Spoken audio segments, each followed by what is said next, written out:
सो hey guys what's up guys, आज हम बात करने वाले मूवी डैलस बायर्स क्लब के बारे में। ये मूवी रिलीज थी 2013 को। मूवी का रेटिंग है R and overall run time है मूवी का 2 आवर्स या 1 आवर 57 मिनट्स। तो ओवरऑल 2 घंटे की मूवी है ये। मूवी के जॉनर के बारे में बात करें तो it's a docu drama, medical drama, period drama, psychological drama, biography and drama. ये सब जॉनरा एंड सब जॉनरा में ये पर्टिकुलर मूवी आती है। So this movie is based on a true story by the way. So movie start होती है with the sex scene and then next scene हम अपने मेन कैरेक्टर को सट्टा लगाते हुए देखते हैं। तो हमारा मेन कैरेक्टर है इसमें मैथ्यू, प्लेड बाय मैथ्यू, जिसका नाम है इस मूवी में रॉन वुडरूफ। या this is the guy Matthew. मैं हमेशा उसका सरनेम गलत ही लेता हूँ, तो इसको से मैथ्यू बुलाऊँगा मैं। तो मैथ्यू है हमारा मेन कैरेक्टर एंड इसने प्ले किया है रॉन वुडरूफ का, ठीक है। और हमारे दो साइड कैरेक्टर से, एक है Eve played by Jennifer Garner and Ryan played by Jared Leto yeah. So हम अपने नेक्स्ट सीन में हम अपने हमारे मेन कैरेक्टर को सट्टा लगाते हुए देखते हैं और शुरू वैसे होता है और वो सट्टा हार जाता है। पूरा जो ओवरऑल होता है हमारा मेन कैरेक्टर मैथ्यू पूरा सट्टा हार जाता है, जिसका नाम मतलब मैथ्यू बुलाओ कि इसको रॉन बुलाओ, I think I should call him Ron. तो रॉन सब सट्टा हार जाता है। सो वो समहाउ घर पहुंचता है, देन वो बेहोश हो जाता है, पर वो उस चीज़ में इतना ध्यान नहीं देता। देन हम अपने मेन कैरेक्टर को नॉर्मल लाइफ रूटीन देखते हैं, उसका नॉर्मल लाइफ रूटीन देखते हैं कि क्या करता है वो। एक्चुअली वो एक इलेक्ट्रिशियन होता है, तो हम इसे इलेक्ट्रिशियन, तो हम उसका नॉर्मल लाइफ रूटीन देखते हैं। और वो कुछ काम कर रहा था, देन ही गॉट इलेक्ट्रिक्यूटेड, देन वो हॉस्पिटल में एडमिट हो जाता है, ठीक है। मतलब उसको करंट लगता है, ऐसा सब हिंदी में बताओ तो या तो वो इलेक्ट्रिक्यूटेड लाइक उसको करंट लग जाता है, तो बेहोश हो जाता है, उसको हॉस्पिटल ले जाते हैं। एंड तब उसको पता चलता है कि he is HIV positive, it means उसको एड्स है yeah and he has only 30 days to live. So ये इसको हॉस्पिटल में पता चलता है, तो वो काफ़ी शॉक हो जाता है लाइक ये सुन के कि क्या बोल रहे हैं लोग। तो फर्स्ट ऑफ ऑल तो उसको पहले उसको ये एक्सेप्ट करना पड़ेगा कि HIV पॉजिटिव एंड उसको एड्स है और he just have 30 days to live. पर वो मानता नहीं है डॉक्टर की बात कि he is gonna die in 30 days। So he goes back to his normal life, दारू, drugs and party and all like उसको जो डॉक्टर बोलता है वो सुनता नहीं है, पर वो सोचता है कि फक इट, मुझे फ़र्क नहीं पड़ता तो वो वापस दारू, ड्रग्स, पार्टी उन सब में वापस घुस जाता है।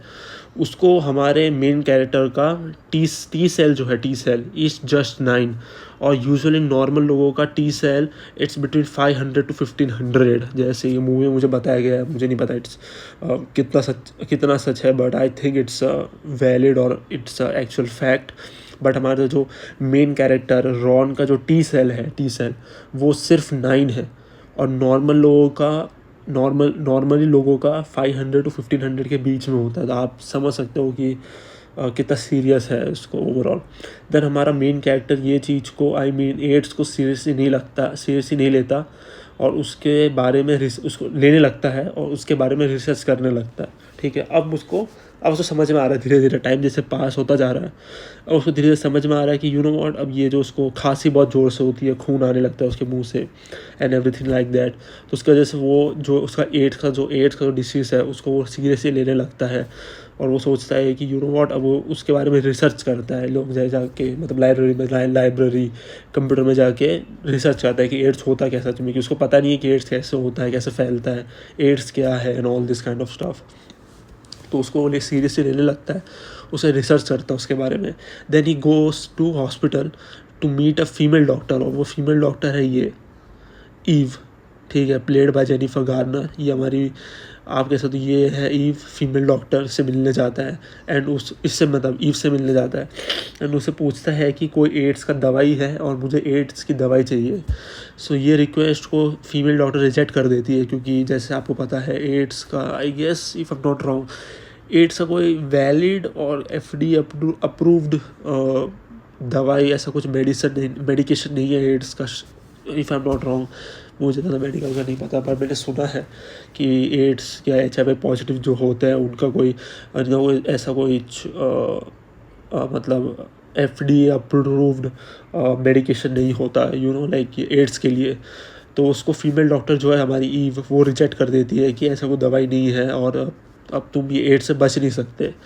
तो अब वो स्टेज में पहुंच गए हैं जहाँ पर हमारा मेन कैरेक्टर के दोस्तों ने भी उसको छोड़ दिया है, या वो एक आप एक कह सकते हो टर्निंग पॉइंट बनता है हमारे मेन कैरेक्टर के लिए, क्योंकि वो obviously party drugs and all वो करता है। तो उसके दोस्त भी बहुत सारे थे जो ऐसे टाइप के दोस्त थे उसके, जो पार्टी ड्रग्स ये सब लेते हैं करते हैं, जो ड्रग्स दारू ये सब रेगुलरली लेते हैं। बट जब उनको पता चलता है कि हमारे मेन कैरेक्टर को एड्स है, HIV पॉजिटिव है, तो उसके दोस्त लोग भी उसको छोड़ देते हैं। तो वो काफ़ी ज़्यादा हिट करता है हमारे मेन कैरेक्टर को, रॉन को, कि उसके दोस्त लोगों ने भी उसको छोड़ दिया। हमारा मेन कैरेक्टर जैसे होमोफोबिक बाय द वे, हाँ, तो ये this point played a major role by the way, ठीक है। जो हमारा मेन कैरेक्टर है Ron is a homophobic by the way, that plays a significant role in this movie. उसके बाद हमारा मेन कैरेक्टर कोशिश करता है कि उसको एक मेडिसिन मिले जिसका नाम है ACT। FDA अप्रूव्ड तो नहीं है but may be it's gonna work, या सो वो दवाई के लिए, ACT दवाई के लिए वो बहुत मेहनत करता है, उसको ढूंढना होता है। उसको पता चलता है कि एक ACT नाम की दवाई है जो काम कर सकती है शायद, मतलब एड्स से बचा, मतलब एड्स के टाइम पे काम कर सकती है शायद, पर FDA अप्रूव्ड नहीं है वो दवाई, ठीक है। सो वो ACT का मेडिसन को 2 नंबर में ख़रीद लेता है, 2 नंबर में इलीगली ख़रीदता है, एंड वो कंज्यूम करने लगता है। नाउ वी रीच डे 8, ठीक है। अब डे 8 में हम पहुंच चुके हैं। आपको जैसे पता है he is gonna die in 30 days। हम 8 डे में पहुंच गए हैं। अब वो ACT ले रहा है, ACT एक दवाई है, वो उसको ले रहा है इलीगली। उसने बाई किया वो दवाई को, 2 नंबर में लिया है उसने, ACT लेना कंज्यूम करना शुरू कर दिया है। एंड अब हम पहुंच गए हैं डे 8 में, एंड ऐसे उसके पास 30 days ही है। और ऐसे करते करते मीन्स दारू, ड्रग्स एंड ACT को कंज्यूम करते करते हम लोग पहुंच जाते हैं डे 28 में। 28 डे में हम पहुंच जाते हैं। उसके बाद अब हमारा मेन कैरेक्टर के साथ सब कुछ गलत ही हो रहा है। You will feel sad for him, not gonna lie. अब वी रीच डे 30। अब क्या होगा उसके साथ, हमारे मेन कैरेक्टर रॉन के साथ क्या होगा। वो डे 30 हम पहुंच गए हैं। अब he is gonna die, he is gonna be alive, मतलब क्या होने वाला है। Can he find more ACT। अब कोई मेन कैरेक्टर की मदद कर सकता है कि नहीं, ये सब क्वेश्चंस आपको दिमाग में आ रहे होंगे। सो वो सब क्वेश्चंस और भी बहुत सारे क्वेश्चंस आ रहे होंगे कि he is dead at that point और ही इज स्टिल अलाइव, वो कैसे अलाइव है अभी तक, एंड उसको और ACT मिलेगा कि नहीं, और कोई उसको मदद कर सकता है, हमारे मेन कैरेक्टर कोई मदद कर सकता है कि नहीं। तो वो सब का आंसर आपको ये मूवी देखना पड़ेगा। आपको ये सब का आंसर चाहिए, सब क्वेश्चंस का आंसर चाहिए तो आपको मूवी देखना पड़ेगा डैलस बायर्स क्लब, तो आपको इन सब क्वेश्चंस के आंसर मिल जाएंगे। अब हम बात करेंगे दूसरे चीज़ों के बारे में मूवीज़ से रिलेटेड, सच एज ये जो सिनेमाटोग्राफी है इस मूवी का, इट्स गुड ओवरऑल, सही है। Overall story is fairly simple है। First half of the movie is about our main character and his disease, but second half of the movie is about business. Second half of the movie is bit complex. इतना मतलब मैं without any spoiler तो मैं इतना ही बता सकता हूँ कि जो फर्स्ट पार्ट है वो मेन कैरेक्टर एंड एड्स के बारे में है, बट सेकंड पार्ट जो है वो पूरा बिजनेस के बारे में है, या और किसके बिजनेस, क्या बिजनेस, क्यों, किसका बिजनेस है वो, और कैसा बिजनेस है, वो सब के लिए तो मूवी देखना था, वो समझ में आएगा। क्यों बिजनेस बता दूंगा तो आपको वो it's gonna be a major spoiler, that's why. Second half of the movie is a bit complex, and business किस चीज़ का है, किस चीज़ का बिजनेस, उसके लिए तो मूवी देखनी पड़ेगी आपको, या मैंने ये पॉइंट लिखा हुआ है। सो let's move to the next point. Character development in this movie is impeccable, especially हमारे मेन कैरेक्टर का जो कैरेक्टर डेवलपमेंट है वो टॉप नॉच था। Yes that's true. जो डैलस बायर्स क्लब, जो ड्रॉन का जो आप कह सकते हो कि कैरेक्टर डेवलपमेंट है इन this movie, it's fabulous, its top notch. Bye the वे मजाक भी नहीं कर रहा हूँ, its top notch, it's pretty good. Side characters की एक्टिंग भी काफ़ी अच्छी है। I like the side characters of this movie. या तो देख मेजरली हम लोग इस मूवी में 2 ही साइड कैरेक्टर्स को देखते हैं मेजरली, एक तो ईव है और एक रायन है, ठीक है। और उन दोनों ने काफ़ी अच्छा रोल प्ले किया, स्पेशली जेराड लेटो ने काफ़ी अच्छा रोल प्ले किया है रायन का। वो एक आप कह सकते हो एक रायन कैरेक्टर काफ़ी अच्छा रोल प्ले किया है। तो इट्स साइड कैरेक्टर्स इस मूवी में काफ़ी अच्छे हैं. हमारा मेन कैरेक्टर एंड रे एक साइड कैरेक्टर रायन, जैसे मैंने बताया, जो हमारा मेन कैरेक्टर और रायन एक साइड कैरेक्टर का कनेक्शन ओवरऑल वो काफ़ी अच्छे से दिखाया गया है. लाइक कि रॉन एंड रायन का जो कनेक्शन दिखाया गया है इस मूवी में from the start, it's pretty effective और काफ़ी अच्छे से दिखाया गया है, प्रिटी डीपली. सो देखने में काफ़ी मज़ा आता है. हमारा मेन कैरेक्टर एंड रायन की जो फ्रेंडशिप डेवलपमेंट होती है वो देखने में काफ़ी मज़ा आता है. या characters are flawed in their own way. ठीक है, कैरेक्टर्स कोई परफेक्ट कैरेक्टर नहीं है इन दिस मूवी. ठीक है, ये कैरेक्टर्स सब फ्लॉड ही है पर इन देयर ओन वे. ये मूवी में कोई भी चीज़ ओवर एग्जैजरेट करके नहीं दिखाया गया है. सब कुछ काफ़ी रियलिस्टिक रखा गया है इस मूवी में. Next point, movie is feel a bit stretched out in the middle. To be honest मुझे ऐसा लगा. हाँ, ये that's true. Like movie in the middle मुझे थोड़ी सी स्ट्रेच्ड आउट लगी कि थोड़ा खींच रहा है ये मूवी को. बट वो मेरा पर्सनल ओपिनियन है, बट आपको शायद ना लगे. बट दैट्स माई पॉइंट, मैंने शेयर कर दिया. मूवी थोड़ी चीज़ों के बारे में ज़्यादा बात नहीं करती है. इट्स लाइक ये क्या चल रहा है एंड ये कैसे हो रहा है. या दैट्स ट्रू. लाइक ये मूवी थोड़ी सी चीज़ें हैं जिसके बारे में मूवी बात करती डीपली, मतलब थोड़ी डीपली नहीं, थोड़ी अच्छे से बात करती है तो देखने में ज़्यादा मज़ा आता टू बी ऑनेस्ट. बट थोड़ी चीज़ों के बारे में ये मूवी इतने अच्छे से बात नहीं करती है. इट्स लाइक कि आप सोचते हो कि ये क्या चल रहा है, ये कैसे हो रहा है. इफ़ मूवी मेकर्स ने सब पॉइंट्स को क्लैरिफाई किया होता तो अच्छा होता टू बी ऑनेस्ट ऐसा.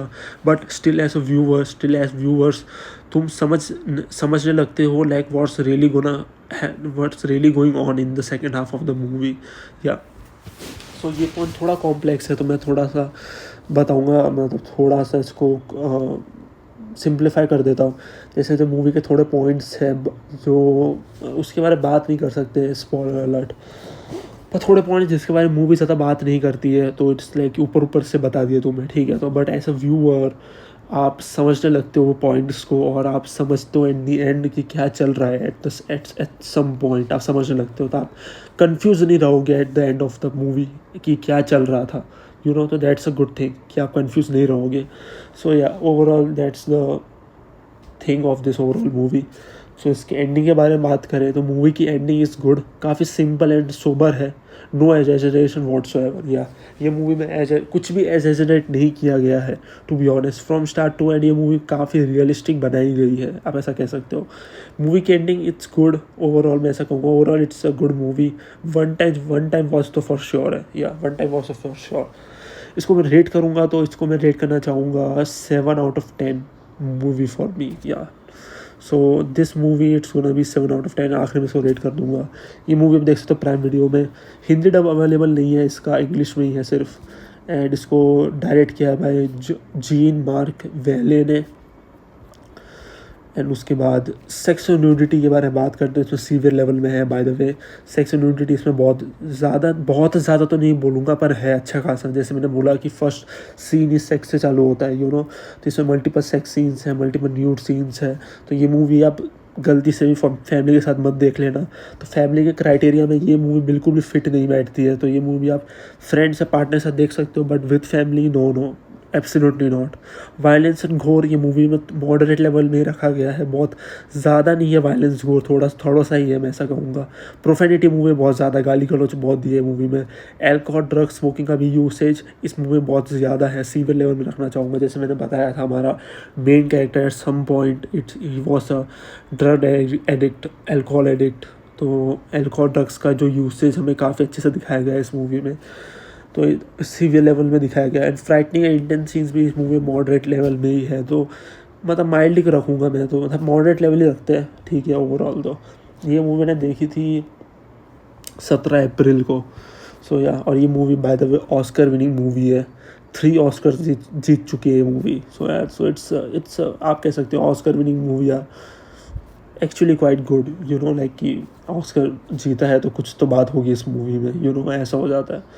तो इस मूवी को मैं रेट करना चाहूँगा 7/10. And overall it's a good movie, मुझे पसंद आई. एंड या that's the overall it guys. Thanks for watching.